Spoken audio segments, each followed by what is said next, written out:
안녕하세요. 저는 30대 후반에 8살 아들을 키우는 엄마입니다. 매일이 바쁘고 정신없이 흘러가는 건 저뿐만이 아니겠지만 요즘 들어 더 지치는 것 같은 기분이라 머리를 좀 비우고 싶다는 생각을 많이 합니다. 그러다 다른 사람들은 어떻게 사나 싶어 찾아보다 알게 된 이 채널에 저의 이야기도 해보고 싶다는 생각이 들어 이렇게 글을 시작해 봅니다. 지금부터 이야기 시작하겠습니다. 서툰 글솜씨이지만 재밌게 들어주세요. 저는 외동딸입니다. 어릴 적부터 좋지 않은 집안 형편에 하고 싶은 것, 제대로 해본 것 없이 자라 마음속에 결핍이 있었습니다. 자연히 부모님께 무언가 요구하면 안 되는구나 하는 정서가 은연중에 깔려 있다고 해야 할까요? 그런 제 욕구를 채워준 사람이 지금의 남편이었습니다. 남편은 꿍하고 부정적인 저와는 달리 밝고 긍정적인 사람이었습니다. 그래서 더 끌렸던 것도 같네요. 제가 캄캄한 밤이면 남편은 밝은 낮 같다는 생각을 했던 것 같습니다. 남편과는 아르바이트를 하며 처음 만났습니다.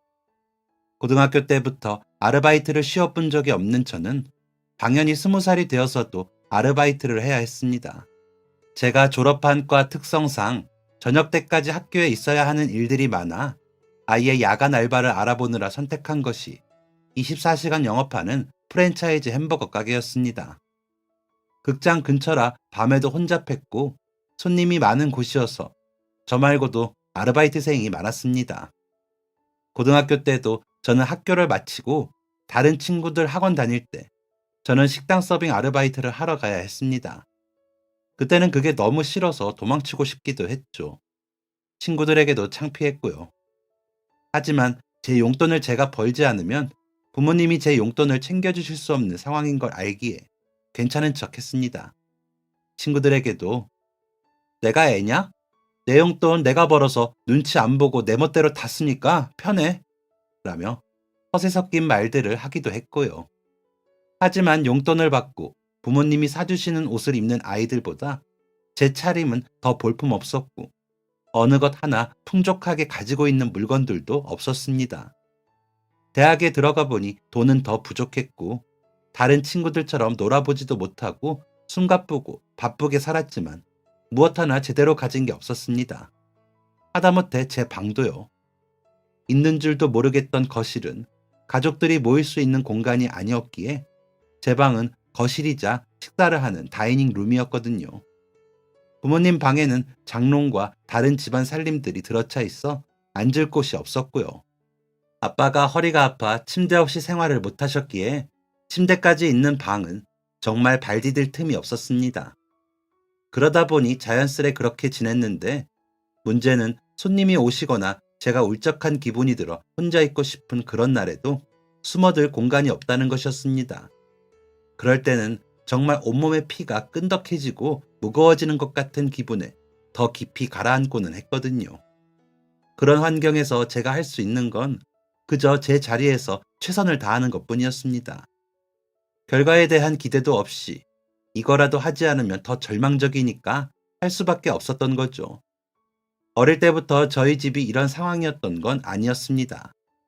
할아버지가 아빠 앞으로 꽤나 큰 재산을 남겼었다고 아빠가 술만 마시면 이야기하시기도 했고요.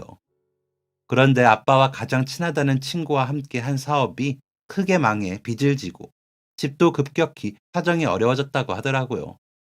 그런데다가 그 친구라는 사람이 그나마 남은 돈을 빼돌려 해외로 도망을 갔다고 하더라고요. 아빠는 한동안 정신을 못 차리셨습니다. 매일 방에 누워 우셨던 게 기억이 나요. 믿었던 사람에 대한 배신도 배신인데 갑자기 환경이 바뀌는 것을 인정하지 못하신 거죠. 큰아버지나 고모까지도 아빠를 나 몰라라 하면서 정말 돈 나올 구멍이 없었다고 하더라고요. 외갓집은 딱히 저희를 도울 형편이 못 되었고요. 그렇다고 초등학생인 저를 내팽겨치고 그냥 두고 보기만 하신 건 아닙니다. 당장에 먹고는 살아야 하니 아빠는 막노동파네, 엄마는 방문 판매 화장품 회사에 들어가 일을 하셨답니다. 그렇게 번 돈으로 빚도 조금씩 갚고 생활을 하신 거죠. 하지만 불행은 저희 가족을 가만히 두지 않았습니다. 아빠가 일을 하시다 그만 4층 높이에서 떨어지는 사고를 당하시면서 허리를 크게 다치셨습니다. 하반신 마비가 될 수도 있다는 선고를 받은 아빠를 병간호하느라 엄마는 일도 쉬셨습니다. 아빠는 매일 아침 눈을 뜨면 엄마를 보고 우셨습니다. 처음엔 눈물만 흘리다가 결국엔 흑흑거리며 우셨죠. 나는 재수가 진짜 없는 놈이야. 나 같은 놈 만나 당신이랑 우리 시연이가 고생을 너무 해서 라며 침대가 들썩이도록 우셨죠. 처음엔 아빠가 그렇게 우시는 게 너무 마음이 아팠습니다. 다친 것도 사업이 사기를 당하고 망한 것도 다 아빠 잘못이 아니라는 생각을 했거든요. 그저 아빠가 불쌍하고 안 됐다는 생각이 들었던 것 같습니다. 그래서 매일 학교에서 끝나고 집에 돌아가면 아빠에게 달려가 수다를 떨기도 하고 잘 본 시험지를 보여드리기도 했습니다. 그렇게 하면 아빠가 웃으셨거든요. 아빠가 퇴원을 하시고 일을 다시 구한 엄마는 일하는 중간중간 들려서 아빠와 저를 보살피셨고요. 역시나 방문 판매 화장품 일을 하셨기에 가능했죠. 아빠가 혼자 화장실에는 지팡이를 짚고 갈 수 있으셨지만 잘 넘어지셨기에 엄마의 도움과 제 도움이 많이 필요로 하셨거든요. 힘에 부치기도 했지만 그 정도의 도움은 제가 드릴 수 있다고 생각했고 그러기 위해 저는 더 많은 일들을 해야 했습니다. 하지만 점점 시간이 지날수록 아빠가 원망스럽고 귀찮아졌습니다. 아빠는 전보다 더 잘 걷고 혼자 식사도 챙겨 드실 수 있을 정도까지 됐는데 말이죠. 대놓고 짜증을 내거나 싫은 티를 내진 않았지만 점점 대화하는 시간이 줄었고 아빠가 도와달라 부르시면 무표정하게 가 대충 해드리고는 했습니다. 그런 저를 보며 아빠는 아빠가 귀찮게 하지 미안 이라며 어쩌게 웃으셨습니다. 그때 아빠에게 좀 웃어드릴 걸. 저는 그러지 못하고 그저 내리깐 눈을 아빠와 마주치지 않으려 이리저리 피하기만 했습니다. 긴 병에 효자 없다고 저는 그러는 제 모습에 타당성을 부여하기도 했습니다. 아빠는 그런 제게 짐이 되지 않기 위해 혼자서 하실 수 있는 일들을 더 많이 해내셨습니다. 그게 얼마나 많은 노력과 연습이 있어야 가능한 일인지 생각도 못하고 제가 좀 더 자유로워진 것에만 다행이라고 생각했습니다. 그 덕분에 아르바이트도 할 수 있었는데 그 자체를 원망했던 것 같기도 합니다. 철이 없었고 나빴죠. 그런데도 엄마와 아빠는 저를 눈에 넣어도 아프지 않은 딸, 해준 거 없이 거저 큰 미안한 자식이라고 하셨습니다. 그런 말을 들을 때마다 당연하게 여겼고 어쩔 때는 부담스럽다고까지 여겼습니다. 괜히 부모라는 사람들의 보장되지 않은 미래까지 책임져야 하는 것 같았거든요. 그렇다고 제가 번 돈을 부모님께 드려본 적도 없으면서 그런 건방진 생각을 하면서 고등학교 시절을 보냈습니다. 대학생이 되어서도 아르바이트를 해야 학교를 다닐 수 있다는 생각에 서럽다는 생각뿐이었습니다. 취업 준비를 위해 어학연수 준비하느라 어학원을 다니고 가방이 얼마고 옷이 얼마고 하는 이야기들이 들릴 때마다 위축되는 기분을 떨쳐버릴 수가 없었으니까요. 그럴수록 부모님에 대한 원망이 자라났던 것 같습니다. 너무 부끄러운 이야기이죠. 그러다 아르바이트가 끝나고 지친 몸을 이끌고 집에 도착했더니 부모님은 벌써 주무시더라고요. 다른 날과 별다를 것 없는 그런 날이었는데 식탁 위에 놓여있던 노트가 눈에 띄어 펼쳐보게 되었습니다. 아빠의 글씨체인데 하루 종일 어떤 운동을 했고 얼만큼 효과를 보고 있는지 재활이 어느 정도 되고 있는지를 세세히 적어 놓으셨더라고요. 매일매일 쓰신 것 같은데 둘러보니 벌써 여러 권을 쓰셨더라고요. 그리고 그 모든 날의 마지막 맺은 말은 더 노력해서 우리 딸 마중 나가기 라고 쓰여 있었습니다. 아빠가 항상 밤에 오기 안 무서워? 우리 딸 겁도 많은데 하시던 말이 떠오르며 눈물이 쭈르륵 흐르더라고요. 한번 흐른 눈물은 멈출 줄 모르고 그날 밤 저는 울면서 잠이 들었습니다. 울면서 아빠가 살아만 계시라고 기도했던 모습, 아빠가 아프지 않게 해달라고 기도했던 모습, 우리 가족 함께 살게 해달라고 기도했던 제 모습이 스쳐 지나가더라고요. 그랬던 제가 감사함을 잊고 바라는 게 많아져 심통만 내고 있었으니 너무 부끄럽고 부모님께 죄송했습니다. 그런 저를 미워하지도 않으시고 건강해지고 싶으신 목표가 저를 마중하시는 거라는 아빠의 바람이 너무 슬펐습니다. 다음날 아침 퉁퉁 부은 눈으로 일어나 저는 아빠와 엄마에게 차례로 볼에 뽀뽀를 하며 아침 인사를 했습니다. 어릴 때는 매일 했는데 오랜만에 하려니 쑥스러웠지만 하고 나니 기분이 좋더라고요. 아빠는 그런 저를 놀란 눈으로 보시고 엄마는 아이고 우리 시연이 무슨 좋은 일 있어? 아침부터 서비스가 좋으시네요 하시면서 부은 제 얼굴을 살펴보시더라고요. 좋은 일은 그냥 오랜만에 엄마 아빠가 너무 좋아서 그러지. 몰라, 내일부터는 또 안 할 거야. 라며 씻으러 들어가 버렸습니다. 씻고 나오니 아빠는 눈이 붉어지셨고 엄마는 웃고 계시더라고요. 그런 아빠를 보고 나니 또다시 눈물이 나렸는 걸 참고 준비를 마치고는 학교에 갔습니다. 그러다 엄마는 며칠 뒤 우리 이사 가자. 임대 아파트 당첨이 됐어. 혹시 몰라서 말을 안 했는데 시연이 학교 다니기도 더 좋고 아파트니까 당신 엘리베이터 타고 하면 다니기 더 좋을 것 같아. 라며 웃으시더라고요. 그렇게 버스 정류장과 더 가까운 아파트로 이사를 가고 저는 아르바이트가 끝나고 집에 오기가 좋아져 좋았습니다. 아침에 나갈 때도 좋았고요. 아빠는 단지를 돌며 운동하기 더 좋다며 좋아하시더라고요. 그래도 넘어지실까 걱정이 되어 멀리 가시지는 말라고 했는데도 아빠는 자꾸 나가보시더라고요. 엄마가 바퀴가 있는 지지대를 사주셨더니 다니기가 좋다고 하시며 비 오는 날에도 우비를 입고 나가실 정도였습니다. 답답하게 집에만 계시다가 나가시니 좋으셨던 것 같기도 합니다. 엄마는 아파트로 이사를 가시고는 판매량이 늘었다며 좋아하셨습니다.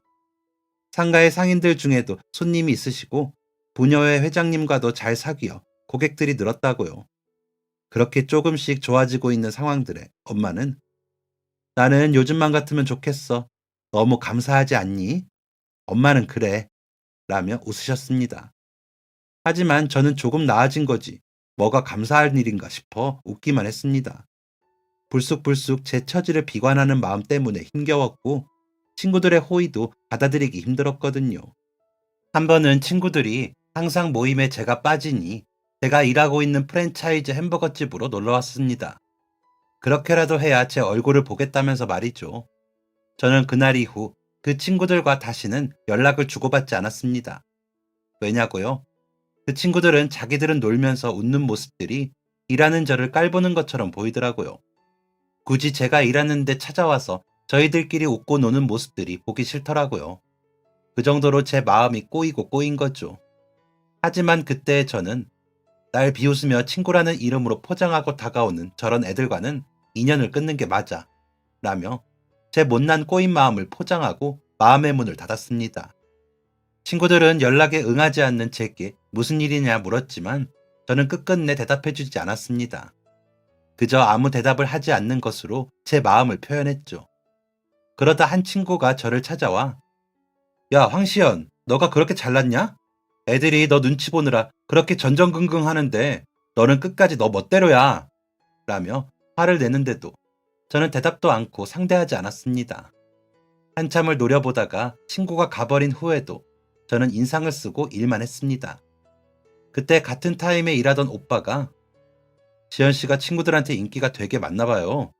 저번에도 친구들 시현 씨랑 놀고 싶어서 와서 기다렸죠? 일할 때 너무 말없어서 몰랐는데 매력 만점이네. 얼굴도 예쁜데 성격도 좋기가 쉽지 않은데 친구가 뭘 잘못했는지 모르겠는데 좀 봐줘요. 저렇게 속상해하는데 라는 겁니다. 개인적인 사담을 나눠본 적이 없던 사람이 갑자기 저에게 그런 말을 한 것도 놀랐지만 그렇게 생글거리며 말을 하는 사람을 처음 본 것 같아 놀랐습니다. 당시에는 사람의 얼굴이나 눈을 제대로 바라보고 대화를 나눈 적이 언제인지도 기억이 잘 나지 않을 때였는데 제 눈을 마주쳐가며 말을 하는 그 오빠의 표정에서 생동감이 느껴졌던 것 같습니다. 당황한 저는 네? 라며 허둥지둥거렸는데 오빠는 그런 저를 보며 웃으며 별일 아닌 거는 그냥 봐주고 넘어갈 줄도 알아야 한대요. 우리 누나가 그러더라고요. 그래야 나중에 내가 실수했을 때도 다른 사람이 쉽게 용서해 주는 거라고요.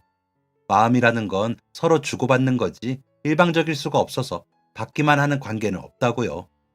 그런데 그 친구는 눈물이 날 정도로 시연 씨가 좋은 것 같던데 라고 하더라고요. 순간 제 얼굴이 붉어지는 게 느껴지더라고요. 갑자기 너무 더워졌습니다. 그런 적이 처음이라 제가 더 어쩔 줄 몰라 하자 오빠는 아, 미안해요. 이런 거 너무 오지랖이죠? 내가 좀 그래요. 시연 씨가 좋은 사람 같아서 내가 신경 쓰고 있었거든요. 내가 좋아하는 사람이 생기면 이렇게 확 들이대거든요. 이라고 하는데 손님이 들어오시더라고요. 환영 인사를 하고 주문을 받으면서도 붉어진 제 얼굴은 쉽게 식지 않았습니다. 나긋나긋하면서 미소를 담은 듯한 그 말투가 제게 너무 달콤하게 들렸다고 할까요?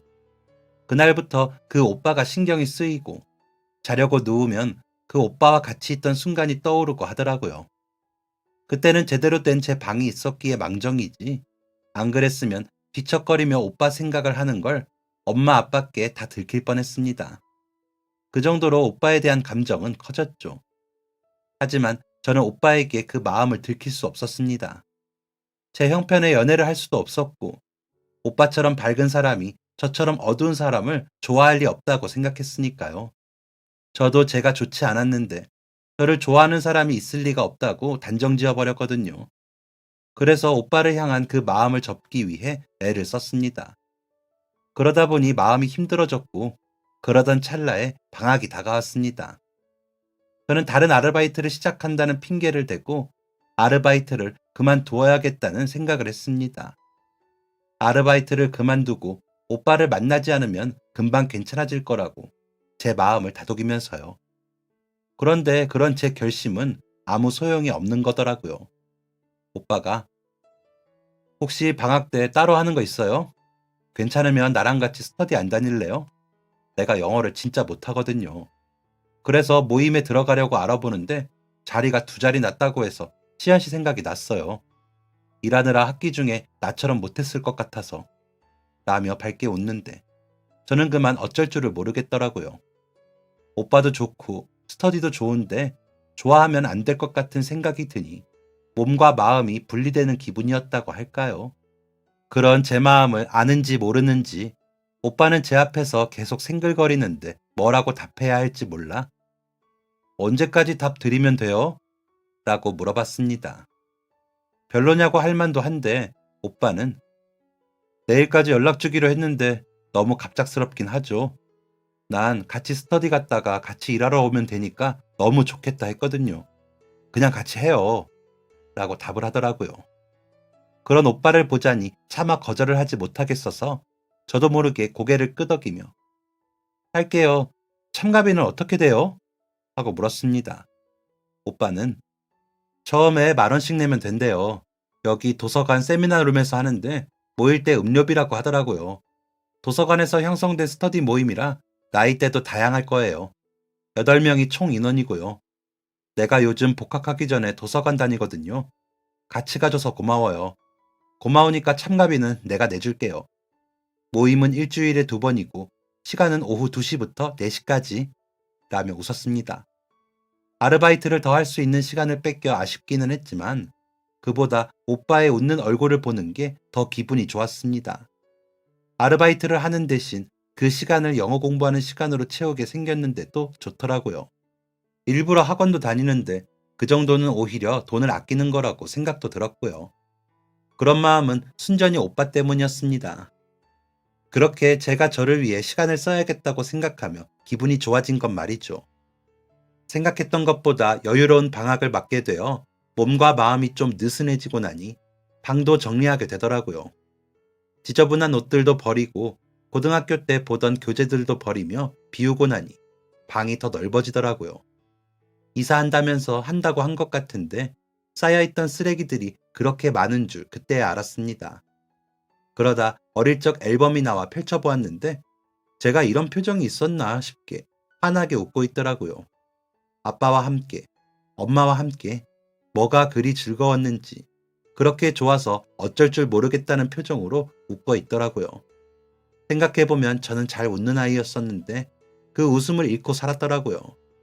그런데 오빠는 그렇게 환하게 웃을 줄 아는 사람인 걸 보면 사랑을 많이 받고 자란 사람일 거라는 생각이 들었습니다. 경제적으로도 풍요롭게요. 그러다 문득 그 사람이 왜 야간 아르바이트를 하고 있을까 하는 궁금증이 생기더라고요. 그러면서 나도 우리 부모님이 경제적으로는 힘드셔도 사랑 많이 주셨는데 왜 이렇게 깜깜해졌을까 하는 생각도 들고요. 아빠는 여전히 온전히 서서 걷기 위해 운동을 하시고 엄마는 더 나은 생활을 위해 열심히 살고 계신데 나는 내 용돈이나 벌었으면서 혼자 온갖 생색은 다 내고 있었구나 싶어 부끄러웠습니다. 오빠의 그 밝게 웃는 모습은 자꾸 저를 부끄럽고 창피하게 만들더라고요. 그래서 부끄럽지 않은 제가 되기 위해 웃으려 노력했습니다. 나가기 전 거울을 보며 웃어보고, 일을 하면서도 웃어보고, 화장실 가면서도 웃어보면서요. 그렇게 하다 보면 웃는 얼굴이 어색하지 않는 날이 오겠지 하면서요. 오빠처럼 웃는 얼굴이 자연스러워지길 바라는 마음도 있었습니다. 그렇게 제 나름의 성격 개조를 위한 노력을 하고 있는데 한 여자분이 손님으로 오셨습니다. 한참 바쁜 시간이 끝날 시간이라 다들 정리가 바빠 제가 혼자 주문을 받았죠. 웃는 연습의 일환으로 억지로 미소를 지으며 주문을 받고 있는데 여자분이 혹시 아내 명준이라고 있나요? 라며 오빠를 찾더라고요. 늘씬하고 예쁜 여자가 오빠를 찾아왔다는 사실만으로도 제 머릿속은 뒤죽박죽이 되었습니다. 그러면서도 그래, 그럼 그렇지. 나 같은 걸 좋아할 리가 없었지. 나처럼 어두운 애를 누가 좋아해? 라며 감춰지지 않는 얼굴을 서둘러 감춰보려 애를 썼습니다. 큰 키에 늘씬하고 이목구비까지 뚜렷한 미인인 그 여자분에 비하면 저는 너무 못나서 창피할 정도더라고요. 그때 밖으로 나와 여자분을 본 오빠는 누나, 무슨 일이야? 햄버거 안 먹잖아. 라며 반기더라고요. 입맛까지 잘 아는 사이구나 싶어 더 실망하며 고개를 숙이고 있는데 오빠를 본 그 여자분은 방금 전과는 다른 쌀쌀맞은 말투로 야, 이거 놓고 갔다며 나가다가 다시 들어왔잖아. 정신 안 차리고 다닐래? 왜 귀찮게 하고 있어. 라며 오빠에게 윽박을 지르다가 웃는데 표정이 오빠와 닮았더라고요. 설마 혹시 하는 생각에 오빠와 그 여자분을 번갈아 보면서 심장이 다시 세차게 뛰고 마음이 떨렸습니다. 그런 제 시선이 느껴졌는지 오빠가 저를 보며 우리 누나예요. 진짜 무섭게 생겼죠? 라며 웃더라고요. 제가 바라던 답이어서 그런지 저도 모르게 오빠를 바라보며 그만 웃고 말았습니다. 그런 저를 보고 놀란 오빠는 시연씨, 웃으니까 너무 예뻐요. 라며 빤히 보기에 부끄러움에 얼른 표정을 고쳐지었습니다. 여자분은 얘는 아주 신뢰를 하고 있네. 야, 누가 여자 얼굴을 그렇게 빤히 보냐? 죄송해요. 제 동생이 좀 개념이 없죠? 라며 고개를 숙이시는데 그 장면만으로도 이 가족이 얼마나 격이 없이 사이가 좋은지 알겠더라고요. 제 추측대로 가족 간의 정이 깊은 가족 같아 보였습니다. 여자분은 오빠에게 뭘 건네면서 몇 마디 주고받고는 가셨습니다. 여자분은 생김새에 비해 말투가 시원시원하고 호탕하셨습니다. 그러자 우리 누나 때문에 놀랐죠? 좀 무섭기는 한데 나쁜 사람은 아니에요. 젊을 때 연예인 한다고 하다가 사기만 당하면서 고생 좀 하더니 세졌어요. 요즘엔 동대문 야시장에서 장사하는데 피곤한지 가끔 저렇게 까칠해요. 라며 오빠는 웃더라고요. 오빠의 그런 말들이 웃기기도 하고 그 잠깐 사이에 혼자 감정의 폭이 심하게 요동치는 제 스스로의 모습이 웃겨 피식 웃음이 나더라고요. 오빠는 영문도 모르고 제가 웃으니 또 따라서 웃고요. 세상에 이렇게 순한 사람이 있나 싶어 부럽기도 하더라고요. 스터디에서도 다른 분들이 오빠를 참 귀여워하셨습니다. 성실했고 말도 예쁘게 하는 사람이니 누구라도 오빠를 좋아했죠. 저는 같이 들어간 사람이라는 이유로 같이 예뻐해 주시긴 했지만 확실히 오빠를 대할 때는 다르시더라고요. 다들 토익을 늦게 공부하시는 만학도 여사님들이셨기에 저희가 귀여우셨을 수도 있지만 확실히 오빠는 예쁨 받을 행동들을 잘했습니다. 그런 오빠를 본 저는 그게 다 누님 덕이라는 생각도 들더라고요. 점점 더 오빠가 좋았습니다. 오빠는 그런 제 마음도 모르고 계속 제게 잘해줬고요. 그래서인지 제 얼굴도 조금은 더 밝아지는 기분이었습니다. 그런 저의 변화를 제일 먼저 알아챈 건 아빠셨습니다. 시연아, 무슨 좋은 일 있어? 좋아하는 사람 생겼니? 라고 물으시더라고요.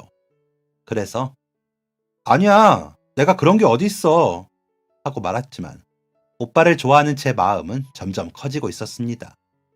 개강은 점점 다가오고 기승을 부리던 더위도 아침 저녁으로는 꺾여가던 그때 스터디 모임도 마무리가 다가왔습니다. 여사님들이 다가회라도 하자며 오빠와 제게 심부름을 시키셔서 다니러 가고 있는데 오빠가 나 복학하면 아르바이트 그만두려고요. 시연 씨는? 하고 묻더라고요. 저는 계속 해야 해요. 아르바이트 그만두면 제 용돈이 없어서요. 집안 사정도 그렇고 그동안 잘해주셔서 감사합니다. 라고 답을 하면서 마음 한구석이 이상하게 따갑게 느껴졌습니다. 그런 제 마음을 오빠는 알기라도 하는 듯이 나 아르바이트 그만둬도 연락해도 돼요? 나 시연 씨랑 계속 연락하고 싶은데 라고 하더라고요. 놀라 오빠를 봤더니 저를 내려다보며 시연 씨는 나 안 좋아요? 난 시연 씨 좋은데 처음부터 좋았어요. 라고 하면서 또 웃더라고요. 그런 오빠를 제대로 볼 수가 없었습니다. 너무 부끄럽고 창피한데 기분은 나쁘지 않더라고요. 고개를 푹 숙이고 미소만 지을 뿐이었죠. 그런 저를 보는 오빠는 저기 나 싫지 않으면 우리 만나볼래요? 라며 제게 고백을 했습니다. 저는 고개를 끄덕였고요. 그러자 오빠는 다시 씩 웃더니 제 손을 잡고 걷기 시작했습니다. 그때 심장이 어찌나 떨리던지 지금 생각해보면 어리고 순진했구나 싶습니다. 그렇게 간식거리를 사오는 동안에도 우리 두 사람은 손을 꼭 잡은 채였습니다. 세미나실 앞에 와서야 손을 놓고 다가회를 하는 내내 모른 채 했지만 저도 모르게 실실 웃었던 것 같습니다.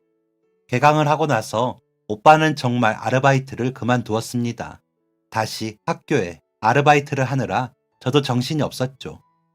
하지만 오빠가 매일 제가 아르바이트를 마칠 때쯤 데리러 왔기에 저희는 집으로 가는 동안 데이트를 했습니다. 오빠와 저는 같은 방향으로 버스 한 정거장 거리 정도 떨어진 곳에 살았는데 오빠가 저보다 더 멀리 살아 집까지 걸어가며 데이트를 했습니다. 처음엔 날이 좋아 그나마 괜찮았는데 날이 추워지니 오빠가 혼자 걷는 그 길이 걱정이 되더라고요. 취업 준비까지 하는 사람 감기라도 들어 면접이라도 못 보면 어쩌나 싶기도 하고요. 오빠에게 그런 이야기를 했더니 오빠는 환히 웃으며 내 걱정했어? 아유 예뻐라. 근데 나는 괜찮아. 따로 운동할 시간 없는데 그럴 때 운동하는 거지. 그 덕분에 감기 안 걸리는 것 같아. 라고 대답을 하더라고요. 어쩜 사람이 저렇게 긍정적일 수가 있나 싶어 대단하다고 느껴질 정도였습니다. 그래서 오빠는 참 대단해. 어쩜 그렇게 다 좋게 생각하고 그렇게 웃을 수가 있어? 라고 물어봤습니다. 그랬더니 다 시연이 덕이지. 시연이 아니었으면 내가 그 길을 걸을 일이 없고 운동을 했겠어? 시연이랑 함께인 게 좋으니까 걷기 시작한 게 이제는 나한테 도움이 되는 시간이 되는 거야. 감사한데 안 웃을 게 없고 안 좋을 게 없지. 라며 대답하는 사람이었습니다. 오빠는 어릴 때 엄마가 돌아가시고 아버지가 혼자 계신데 그 바람에 오빠보다 4살 많은 누나가 오빠를 많이 보살펴줬다고 하더라고요. 하고 싶던 연예인 일도 접고 오빠를 보살핀 누나는 어릴 때부터 강해지려고 애를 써서인지 조금은 무서운 성격이긴 하지만 그 덕분에 오빠가 잘 자랄 수 있었다면서 나중에 우리 누나한테 신세진 거 다 갖고 싶어. 근데 누나가 요즘 돈도 잘 벌어. 라며 아쉬워하더라고요. 인터넷 쇼핑몰과 동대문 쇼핑몰에서 점포를 운영하며 소득이 꽤 좋다고 하더라고요. 본인이 모델도 같이 하고 있어 그 분야에서는 유명하기도 하고요. 오빠의 누나가 제가 느낀 것보다 더 멋진 분이라 대단하다고 생각을 했습니다. 오빠는 누나가 바라는 회사원이 되려고 노력 중이라면서 조금만 기다려. 내가 취직하면 시연이도 많이 도와줄게. 라고 하는데 마음이 이상했습니다. 누군가 나에게 뭘 해줄게 라는 말을 한 게 언제던가 싶더라고요. 집안 형편이 어려워진 이후로는 부모님은 빚 갚고 아픈 몸 돌보시느라 제게 뭘 해주겠다는 말을 못 하셨거든요. 그저 고맙고 대견하다, 미안하다, 기특하다 라는 말씀만 하셨죠. 그런 말들이 잘못된 것은 아니었지만 어린 마음에 결핍이 생기더라고요. 제게 필요한 건 제가 직접 다 해결해야 하다 보니 누군가 나에게 무언가를 해주겠다고 나서는 일이 없었어서 의지하고 싶다는 생각을 막연히 하기도 했던 것 같고요. 그래서 오빠가 도와준다고 하는 그 말이 되게 의지가 되고 든든하게 느껴졌습니다. 그러면서 점점 더 오빠가 좋아졌습니다. 오빠는 성실한 사람이었기에 4학년 졸업을 앞두고 조기 취업을 하였습니다. 교수님의 추천으로 몇 군데 면접을 보더니 연구원으로 취업을 하더라고요. 그런 오빠가 기특하다며 오빠의 아버님은 차를 사주셨습니다. 작은 경차였는데 오빠는 너무 신나하면서 운전을 하며 출퇴근을 했습니다. 회사 위치가 차가 없으면 애매한 위치였거든요. 그리고 그 차 덕분에 저희의 데이트는 좀 더 원활해졌습니다. 오빠는 보온병에 차를 담아오기도 했고 김밥을 사오기도 했습니다. 차 안은 저희에게 카페이기도 했고 영화관이기도 했고 콘서트장이기도 했습니다. 오빠가 회식이라도 하면 다시 벤치에 앉아 하는 데이트를 하기도 했지만 조금 더 데이트가 원활해졌죠. 그렇게 시간은 또 흘러 제가 4학년이 되고 취업 준비에 여념이 없자 오빠는 내가 용돈 줄 테니까 아르바이트 그만두면 안 돼? 너무 힘들잖아. 라고 했지만 저는 오빠, 벌써 우리가 만난 지 3년이 다 되어 가는데 모르겠어? 그런 건 내가 알아서 할게. 오빠랑 시간 보내는 것도 난 포기 못하니까 걱정 말고. 라며 웃어버렸습니다. 그 무렵 저는 더 열심히 아르바이트를 해야 할 이유가 생겼기에 오빠의 그 제안을 받아들일 수 없다는 걸 차마 오빠에게는 말하지 못했습니다.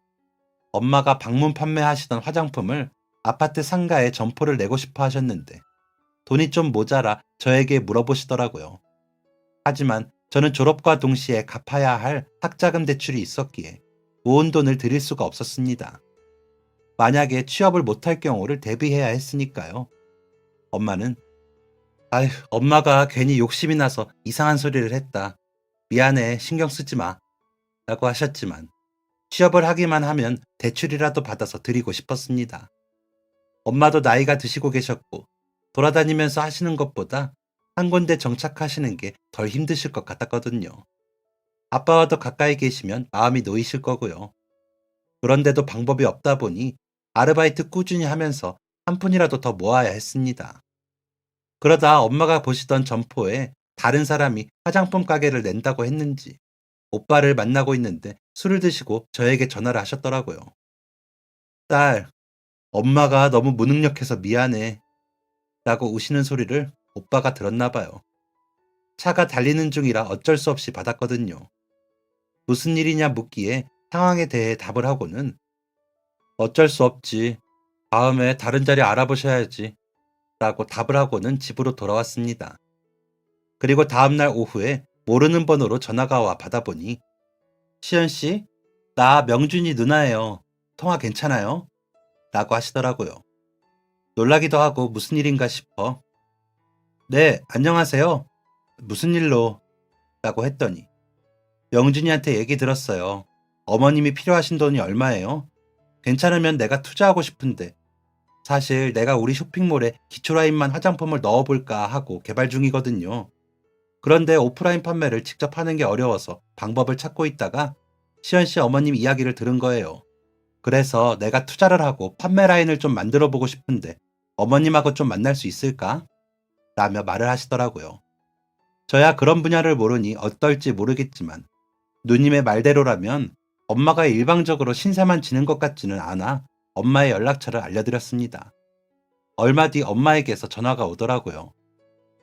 예, 시연아, 이게 무슨 일이니? 너 덕분에 엄마가 더 좋은 자리에서 더 좋은 조건으로 할 수 있겠어. 어머나, 이게 얼마나 감사한 일이니? 라며 너무 좋아하시더라고요. 그래서 걸려왔던 번호로 다시 전화를 걸어 제가 이 은혜를 어떻게 갚죠? 감사합니다. 너무 큰 도움이라 어떻게 해야 할지 모르겠어요. 라고 하자. 아니지, 나도 도움을 받는 건데 어머님이 그쪽 일을 오래 하셔서 나보다 더 잘하시는데 내가 도움을 받는 거죠. 앞으로 내가 더 잘 보여야 하는데 우리 명준이가 연애 잘한 덕을 내가 보는데요. 라며 웃으시더라고요. 오빠가 누나의 영향을 많이 받았다더니 정말이구나 싶더라고요. 그리고 얼마 뒤 엄마는 누님이 런칭하신 코스메틱 점포를 집에서 그리 멀지 않은 번화가 상가에 여셨습니다.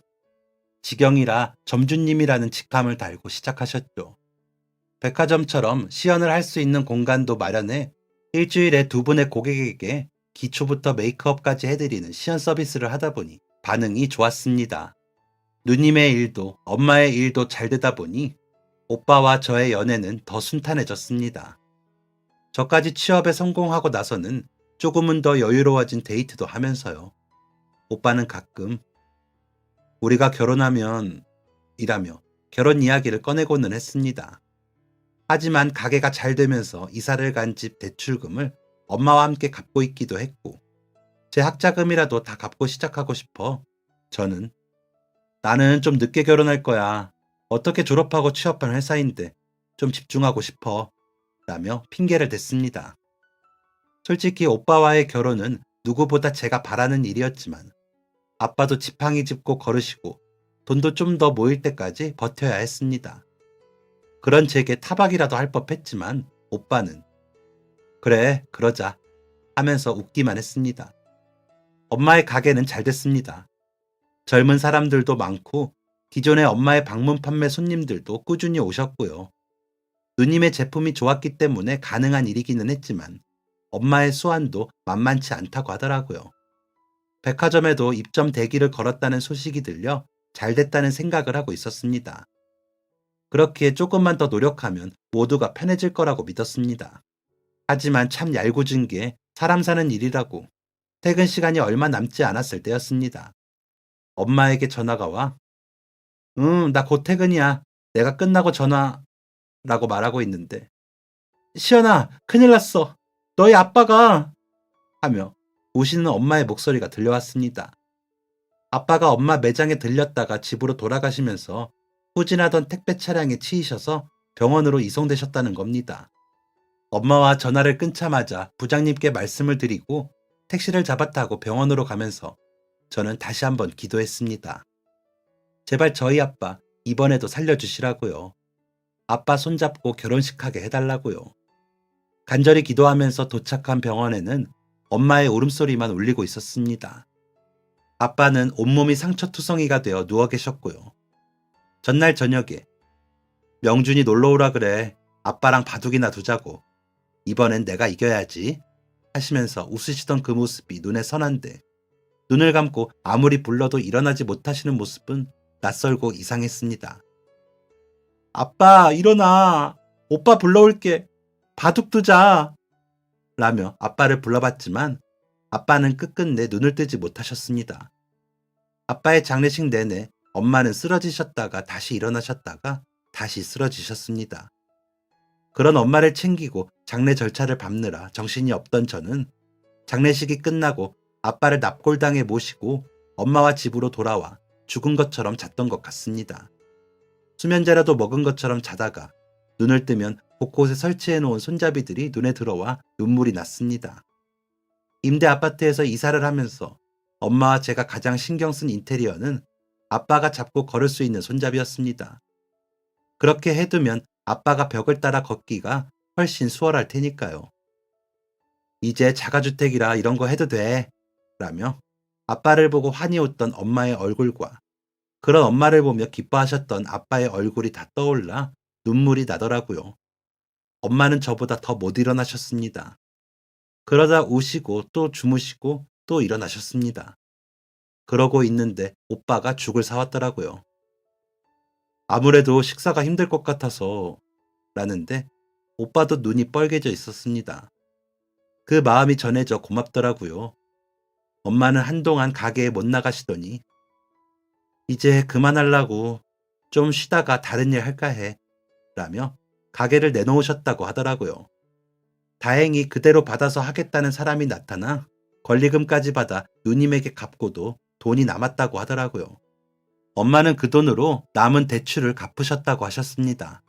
앞으로의 생활비는 그동안 저축해놓고 연금보험 들어놓은 것도 있고 아빠 보험금이 나왔다며 이제 너 시집가. 학자금 대출도 엄마가 갚아줄게 라고 하시더라고요. 그래서 엄마 혼자 두고 내가 무슨 결혼이야. 오빠도 다 이해해 줄 거야 라고 했습니다. 그런데 엄마와 누님이 무슨 이야기를 나누었는지 갑자기 상견례 같으면서도 아닌 가족 모임이 생겼습니다. 명분으로는 엄마와 저를 위로하는 자리였죠. 그러다 누님이 내가 우리 아빠 모시고 살 거고 너희는 어머니 모시면서 살아. 그러면 되잖아 빨리 결혼해. 아버님 돌아가신 지 그래도 100일은 넘었으니까 더 늦으면 아기 낳기 힘들어. 라며 이야기를 꺼내시더라고요. 그러자 아버님과 엄마는 기다렸다는 듯이 손주 타령을 하시며 결혼을 부추기셨습니다. 그러시더니 누님이 내가 명준이 앞으로 집도 사놨어. 얼른 해. 라며 쐐기를 박으셨죠. 엄마는 언제 다 봐놓으셨는지 혼수며 예물이며 척척 보여주시며 결혼 준비를 시켜주셨습니다. 오빠와 저는 부모님과 누님께 꼭 다 갚자고 했습니다. 그래서 저희는 식을 올리고 더 열심히 살았습니다. 아이를 낳고도 복직을 바로 할 수 있었던 건 엄마 덕분이었지만 조금이라도 갚으며 살려고 애를 썼습니다. 그러다 아이가 5살이 되고 유치원에 들어갔을 때쯤 남편이 이직을 하면서 연봉이나 처우는 좋아졌는데 이사를 하지 않으면 주말 부부를 해야겠더라고요. 이런저런 공리 끝에 저희 살던 아파트는 전세를 주고 남편이 이직한 그 지역에 전세를 들어가기로 했습니다. 그렇게 몇 년 살아보고 결정하기로 했고요. 그러면서 저는 자연히 회사를 그만두고 전업주부가 되었습니다. 저도 다른 회사를 알아보려 했는데 아이를 봐줄 사람이 없어 힘들더라고요. 엄마는 이제 해방이네 하셨지만 허전하신지 자주 전화를 하셨습니다. 저희 아들이 할머니 바라기였기에 저도 전화 자주 했고요. 아버님은 사진 찍어 보내드리고 전화드리면 좋아는 하셨지만 시누이 성화 때문인지 전화를 주지는 않으시더라고요. 시누이가 우리는 우리가 알아서 살아. 너희도 너희끼리 알아서 살아. 라며 선을 그으셨거든요. 그러시면서 아이 옷, 장난감 등은 계속 보내시고요. 엄마인 저보다 더 좋은 걸로 보내셔서 제가 그만 보내시라 할 정도였는데 내가 애가 있니 남편이 있니 조카한테라도 해야지 라고 하시면 제가 뭐라고 해야 할지 모르겠더라고요. 그러면서 저희 엄마와도 자주 만나 식사도 하시고 엄마 답답하실까 교회로 드라이브도 시켜주시면서 예전 사업 파트너한테 아이디어 얻으려고 그러는 거야 라고 하셨고요. 좋은 남편의 진짜 좋은 시댁을 만나 내가 호강을 하는구나 하는 생각에 감사했습니다. 아빠는 그리웠지만 이렇게 남은 가족들 행복하기만을 바랐죠. 시누이 회사가 어떤 쇼핑몰처럼 큰 회사에서 상표권을 사가는 계약을 앞두고 있다는 소식까지 들려 우리 시누이 재벌되는구나 싶어 남편과 우리 신세는 언제 갚아? 하면서도 좋아하고 있었습니다. 진심으로 축하해야 할 일이니까요. 그런데 알고 보니 상표권 도둑들의 사기였더라고요. 시누이의 상표를 자신들이 가로채 중간에서 팔아 큰 돈은 본인들이 챙기는 거죠. 저는 상식적으로는 이해가 안 갔지만 특허청의 상표 등록을 누가 먼저 했냐에 따라 달라진다면서 힘들 수 있다는 변호사님의 말에 시누이는 크게 절망하셨습니다. 오래 같이 일했던 파트너십이기도 했고 갑자기 큰 돈을 제안할 때 의심했어야 했는데 그러지 않은 본인 탓이라며 자책을 하셨죠. 당장에 영업을 못하게 되었고 그로 인한 손실을 메꾸느라 돈은 필요한데 대출은 안 나오는 실정이다 보니 답답한 지경이라며 신랑이 걱정을 하더라고요. 일단 저희가 가진 돈을 드리고 전세를 놓았던 집을 팔려고 내놓았습니다. 어차피 그 집은 시누이가 장만해 주신 거였으니까요. 집을 매매하고 싶다는 사람이 나타났다는 소식에 살던 지역으로 갔지만 마음이 바뀌었다며 매매를 하지 않는 통에 허탕을 치고 엄마네 가서 밥을 먹고 시댁으로 가자 싶어 엄마 집에 갔는데 집에서 다른 아주머니가 나오는 겁니다. 누구세요? 저희 엄마랑 아시는 분이세요? 하고 물으니 네? 여기 어제 저희가 이사 왔어요. 여기 사시던 아주머니 딸이시구나. 금매로 내놓으셔서 저희가 샀어요. 저희 어머니가 거동이 불편하신데 마침 이 집에 손잡이가 다 되어 있어서 좋았거든요. 라고 하시더라고요. 무슨 말인가 싶어 엄마에게 전화를 했습니다. 엄마, 이사 갔어? 어디야? 하고 물으니 아휴, 그건 또 어떻게 알았어? 집이 나 혼자 지내기에 너무 커. 진석이도 없고 너희도 멀리 가서 자주 못 오고 그래서 팔았어. 여기가 어디냐면 라면서 이사간 주소를 불러주시더라고요. 가보니 작은 빌라에 전세로 가셨다면서 혼자 살면서 이 정도면 되지 라며 웃는 엄마를 어이없어 하면서 보고 있는데 시누이에게 전화가 왔습니다.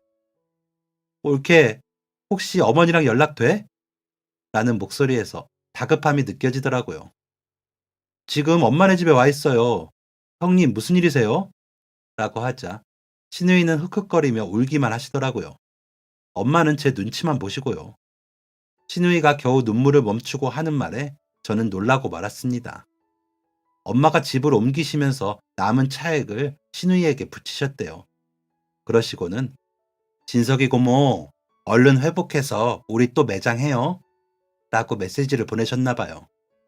시누이는 메시지를 보고 엄마에게 계속 전화를 했는데 제가 있으니 못 받으신 거죠.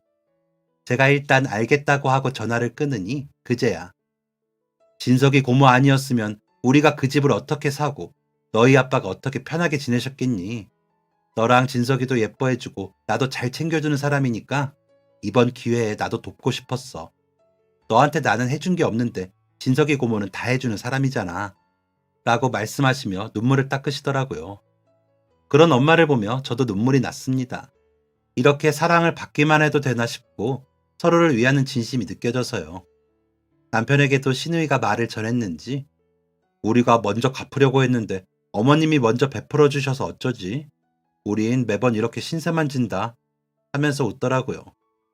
그러고 나서 여러 절차를 거쳐 다행히도 시누이의 상표는 지켜졌습니다. 작년 매출이 30억이라고 하셨는데 저는 상상도 못하는 돈이라 가늠도 안 되더라고요. 엄마는 얼마 전에 시댁과 가까운 아파트로 이사를 하셨습니다. 시누이가 저희 아들 이름으로 사주시고는 저희 엄마에게 들어가 사시라고 해서요. 돈은 돈대로 갚으시고요.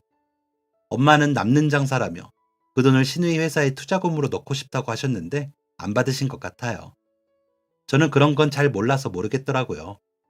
그러다 가끔 나는 언제 다 갚고 사람 노릇하며 사나 싶어 우울해질 때가 있습니다. 우울증은 아니지만 습관적 우울감을 가진 것 같더라고요. 이래서 양육 환경이 중요하다고 하나 봐요. 그렇다고 부모님을 원망하지는 않습니다. 그분들은 그분들이 하실 수 있는 최선을 다해 저에게 주셨으니까요. 다 제 욕심이고 번민이겠죠. 아이에게 물려주지 않으려 떨쳐내기 위해 노력하고 있는데 아직 마음 공부가 좀 부족한가 봅니다. 그래도 이렇게 털어놓고 사는 이야기 하니 좀 개운하네요. 세상 부모님과 시누이에게 더 감사하고요. 앞으로 더 잘할 테니 지켜봐 주시라고 건강하게 오래오래 곁에 있어 주시라고 말하고 싶습니다. 여러분들도 주변에서 주시는 사랑을 느끼시고 행복해지시는 날이 되시길 바라겠습니다. 행복하세요. 감사합니다. 지금까지 사연 들어주셔서 감사합니다. 사연이 재밌으셨다면 구독과 좋아요를 눌러주세요. 감사합니다. 안녕히 계세요.